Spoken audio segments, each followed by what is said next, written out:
Mengenai hijrah itu saya sering ditanya oleh sebagian orang, Habib kenapa kok memilih untuk berkumpul, duduk bersama, kemudian berdiskusi dan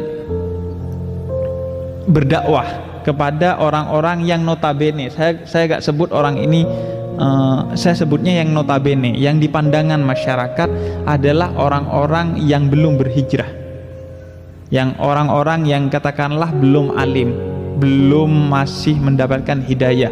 Saya bilang notabene, artinya belum tentu, karena kita gak bisa tahu hati seseorang, tapi minimal oleh orang-orang dianggap orang-orang yang saya ajak diskusi itu orang-orang yang belum berhijrah. Nah, kemudian misalnya orang-orang yang belum berkerudung, bahkan di kedai tekwan waktu itu ketika saya masuk itu di barisan pertama satu perempuan nggak pakai kerudung, pakai celana pendek. Jadi saya akhirnya bingung gitu, ini saya yang dakwah ke dia atau dia yang akan mempengaruhi saya gitu. Auranya lebih kuat mana, wallahu a'lam nanti kata saya. Kalau kita mengacu kepada hijrahnya Nabi Muhammad dari Mekah ke Madinah, maka sebenarnya pertanyaan itu bisa jadi muncul dari orang yang kurang sempurna pemahamannya tentang sejarah hijrah itu sendiri. Karena begini, ketika Nabi hijrah dari Mekah ke Madinah dalam sejarahnya, hijrah itu ketika Nabi hijrah dari Mekah ke Madinah, itu ada dua peran dari sahabat. Yang peran itu direstui dan diperintahkan oleh Nabi sendiri, yakni peran sebagai Sayyidina Abu Bakar As-Siddiq dan peran sebagai Sayyidina Ali bin Abi Thalib. Yang pertama adalah peran sebagai Sayyidina Abu Bakar As-Siddiq yang menemani Nabi dan menemani orang-orang yang berhijrah ke Madinah pada saat itu. Jadi peran sebagai Sayyidina Abu Bakar ini yang biasanya populer dan banyak diperankan oleh para pendakwah-pendakwah Islam saat ini, yakni menemani orang-orang yang sudah berhijrah di majelis taklim, di masjid-masjid, di musola-musola, untuk kemudian mengupgrade, memperbaiki kualitas keimanan dan keislaman mereka.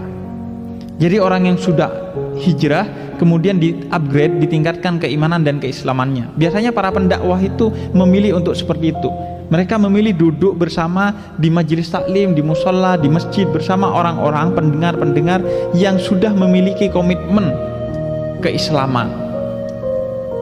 Tinggal meningkatkan saja, artinya berdakwah kepada orang yang sudah mapan keislamannya, tinggal ditingkatkan saja setiap hari atau diingatkan kembali keimanan dan keislamannya. Ini peran sebagaimana Sayyidina Abu Bakar As-Siddiq menemani orang yang sudah berhijrah di Madinah. Tapi jangan lupa, kalau kita belajar sejarah hijrahnya Nabi, maka ada peran sebagai Sayyidina Ali bin Abi Thalib yang pada saat itu tidak ikut menemani Nabi dan Sayyidina Abu Bakar beserta orang-orang yang hijrah ke Madinah di era-era awal. Sayyidina Ali memilih dan diperintahkan oleh Nabi untuk tetap di Mekah menggantikan tempat tidurnya Nabi, sehingga posisinya sangat berbahaya, yang artinya posisinya lebih tertantang. Maka Sayyidina Ali itu kan menggantikan tempat tidurnya Nabi sehingga seolah-olah itu Nabi, dan kepalanya ditutup. Kalau kepalanya nggak ditutup ketahuan bahwa itu Sayyidina Ali. Tapi kalau kepalanya ditutup, kan kalau ini orang kafir Quraisy lagi sepaneng gitu, nggak dibuka dulu langsung dia hajar, kan mati itu Sayyidina Ali. Tapi alhamdulillah dibuka dulu, ketika tahu itu Ali bin Abi Thalib maka tidak jadi dibunuh karena tahu bahwa itu bukan Rasul. Nah, peran ini sebenarnya adalah peran yang lebih menantang, peran yang juga dibutuhkan dalam Islam, direstui oleh Nabi dan bahkan diperintahkan oleh Nabi. Peran menemani orang-orang yang belum berhijrah. Nah, peran ini yang sebenarnya dipilih oleh saya dan beserta beberapa orang pendakwah-pendakwah yang dia sifatnya minoritas, bukan mayoritas. Mayoritas pendakwah di masjid.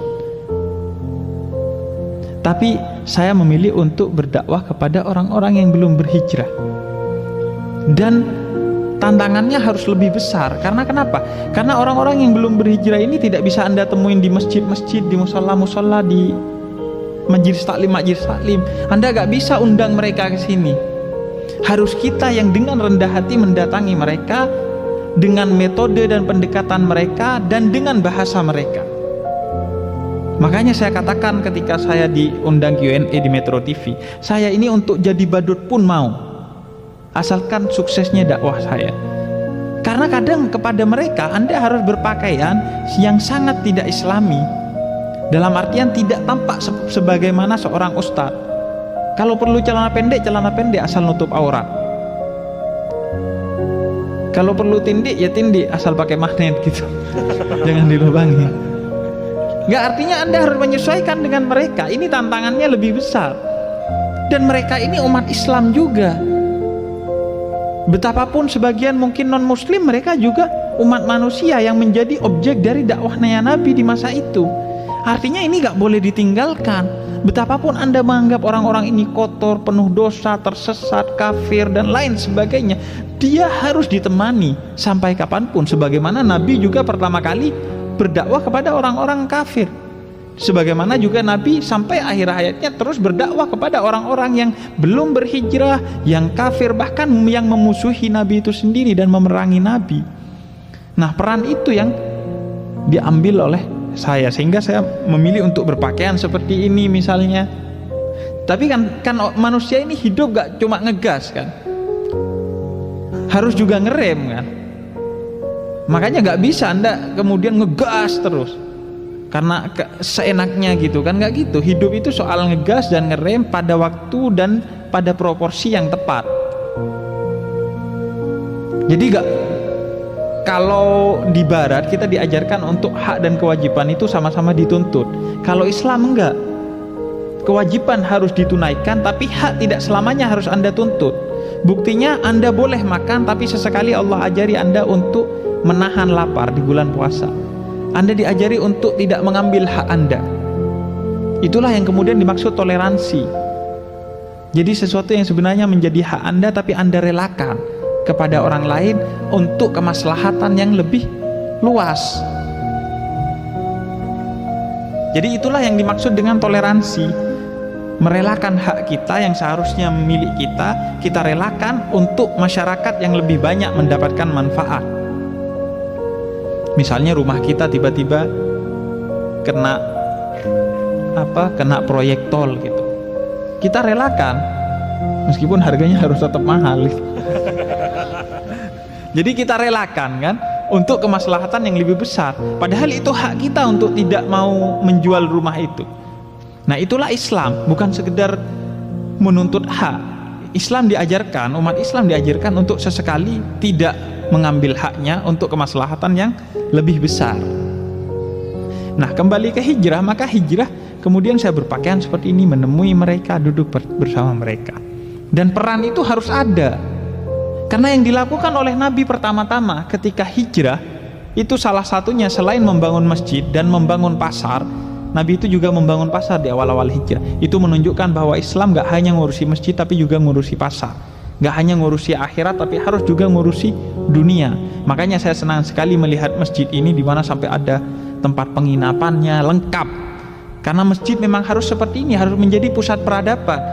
Tidak hanya tempat bagi orang-orang yang sudah hijrah, tapi orang-orang yang belum berhijrah juga harus difasilitasi. Tidak hanya menjadi tempat untuk ibadah, tapi juga tempat membaca buku, tempat bermain bahkan bagi anak kecil. Masjid harus menjadi pusat peradaban. Nah, Nabi bukan hanya membangun masjid dan pasar, tapi yang dilakukan Nabi adalah mempersatukan antara orang-orang yang muhajirin dan ansar. Orang-orang yang sudah hijrah itu dipersatukan dengan orang-orang ansar yang sudah ada di Madinah pada waktu itu. Nah, begitulah kita, peran itu harus dimainkan dua-duanya. Jangan hanya kemudian di orang-orang yang sudah berhijrah saja. Orang-orang yang belum berhijrah harus ditemani dan harus dipersatukan keduanya ini. Jangan membangun opini bahwa orang-orang yang belum berhijrah itu penuh dengan dosa, kotor, dipandang remeh, apalagi dibenci dan disentimenin. Islam mengajarkan untuk mempersatukan. Ketika sahabat Mu'ad bin Jabal diutus oleh Nabi ke Yaman untuk berdakwah, maka kata Nabi, wahai Mu'ad, setelah Nabi jelaskan apa itu Islam dan iman serta ihsan untuk diajarkan kepada orang-orang Yaman, kata Nabi, kuncinya salah satu yang terpenting adalah persatukan, jangan cerai-beraikan. Jadi jangan sampai kehadiran Islam menyebabkan terjadinya perpecahan, percerai-beraian. Kalau akan terjadi percerai-beraian, maka mundur dulu Islam, nunggu, ngerem dulu. Makanya orang-orang yang belum berhijrah dan sudah berhijrah ini harus dipersatukan. Jangan kemudian dihasut. Ini kan yang terjadi sekarang, sebagian para pendakwah menghasut. Artinya orang yang sudah berhijrah diajari untuk memandang remeh orang-orang yang belum berhijrah. Kalau dipandang remeh, kemudian kapan mereka ikut mau berhijrah? Saya katakan bahwa orang yang sudah berhijrah itu kuncinya adalah agar tetap selamat hijrahnya. Mereka tidak boleh sombong dan harus tetap rendah hati. Karena yang pertama, sombong itu kelakuannya iblis yang menyebabkan dia menjadi musuhnya Allah Subhanahu wa ta'ala. Jadi kalau ada sunnah Rasul, sombong itu sunnahnya iblis. Dan kita ini kadang bukan hanya melakukan kita ini kadang lebih sering melakukan bid'ahnya iblis daripada bid'ahnya Rasul gitu. Karena kita sering lebih busuk dari iblis ketimbang iblisnya gitu. Sehingga sebagian iblis sekarang sudah SOP-nya nganggur karena manusianya sudah lebih iblis dari iblisnya. Nah, jadi sombong itu kelakuannya iblis. Dan Nabi katakan dalam salah satu hadisnya, dan ini hadis Bukhari, kata Nabi, orang-orang itu ada generasi muslim yang akan menjadi generasi yang muklis nanti di akhirat, generasi yang bangkrut, yang dia berharap amalnya akan dibalas oleh Allah, ternyata gak ada apa-apa. Kasarabin kalau bahasa Quran, seperti fata morgana, seolah-olah ada air di depan, pas datang hari kiamat nanti gak ada, amalan itu ternyata gak dihitung, karena amalan itu dijalankan dengan cara-cara yang sombong. Sehingga kata Allah, itu kan buat diri kamu, buat kamu menyombongkan dulu. Kamu sholat kan buat pencitraan, buat konten YouTube, buat konten Instagram, kan iya. Jadi gak perlu saya balas kata Allah. Ya sudah, kamu kan populer, dapat silver play button, ya itu sudah, gak perlu dapat surga dari saya. Lah, jadi sombong, pertama orang yang sudah berhijrah jangan sombong, karena sombong itu kelakuannya iblis, akan menjadikan kita bangkrut nanti di akhirat.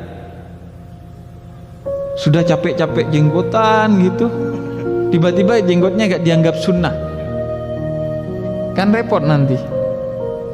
Nah, itu yang pertama. Kemudian yang kedua juga gini, betapapun sebagian kita sudah berhijrah mungkin, tapi kan kita punya masa lalu.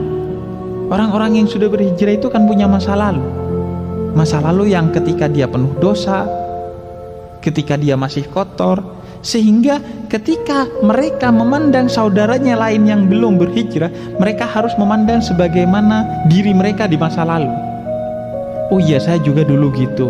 Jadi gak memandang dengan benci, gak memandang dengan sentimen, gak merendahkan, karena saya juga gitu. Insya Allah nanti dia dapat hidayah akan seperti saya saat ini. Itu yang kedua. Sehingga kita tidak jadi generasi yang dulu sebelum berhijrah, penuh dosa, saya kotor. Setelah berhijrah, wah saya paling benar, saya paling suci. Ya sama-sama iblisnya itu kan. Merasa paling kotor juga gak boleh, merasa kotor dan lain sebagainya. Sebagaimana juga gak boleh merasa paling benar. Manusia diberikan oleh Allah untuk optimisme, tapi jangan kebablasan, jangan menjadi fanatik, merasa dirinya paling benar, gak boleh. Yang paling benar hanya nomor 2 tukang sate Madura, nomor 1 Allah. Sebagaimana orang Madura tadi, nomor 1 tetap Allah, jangan kita merasa paling benar. Nah, kemudian yang ketiga, betapapun Anda sudah, misalnya, betapapun orang-orang itu sudah berhijrah, juga yang terpenting, ketahuilah bahwa siapapun yang sudah berhijrah, sudah alim, sudah tinggi posisinya dalam beribadah, bahwa ketahuilah mereka masih memiliki masa depan yang mereka tidak tahu bagaimana nasibnya di masa depan nanti. Kita kan nggak tahu nasib setiap orang di masa depan. Siapa tahu sudah berhijrah tapi di akhir hidupnya naudzubillah su'ul khotimah. Kan gak ada yang tahu. Maka gak perlu sombong. Begitu juga yang belum berhijrah, tidak perlu merasa rendah diri kan.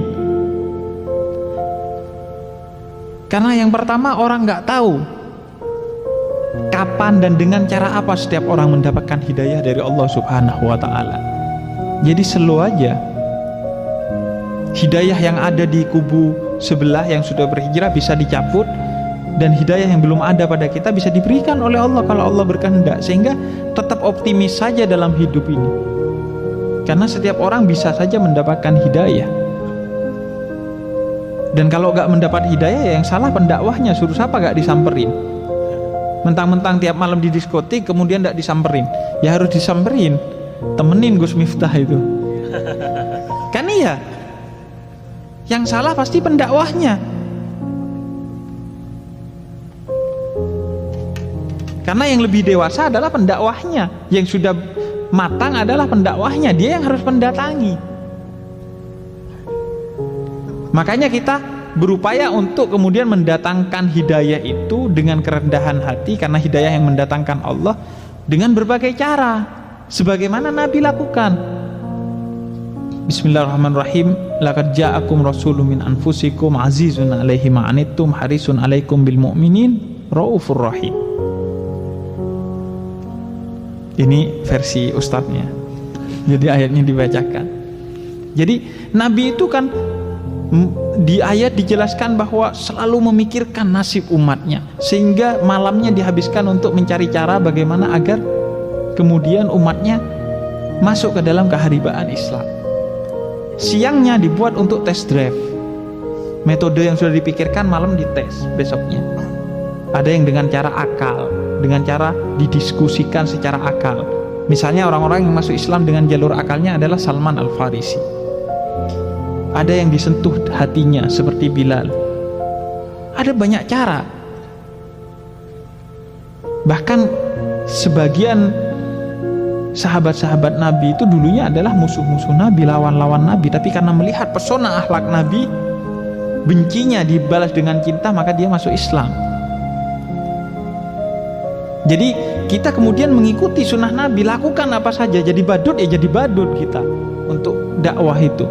Harus masuk ke Twitter, kita masuk ke Twitter. Harus buat channel YouTube, kita buat channel YouTube untuk kepentingan dakwah. Karena kita gak tahu hidayah itu datangnya dari mana, dalam format seperti apa dan kapan kepada orang. Sehingga harus optimis terus dalam berdakwah. Kan seperti itu. Nah, kemudian juga orang-orang yang belum berhijrah harus optimis, karena kita kan gak tahu masa depan kita. Siapa tahu di akhir hidup kita husnul khotimah. Sebagaimana dalam hadis Nabi yang diriwayatkan oleh Imam Bukhari tentang seorang perempuan yang seumur hidupnya menjadi pelacur, tapi di akhir hidupnya husnul khotimah karena bertobat dan memberi minum seekor anjing yang kehausan di gurun pasir.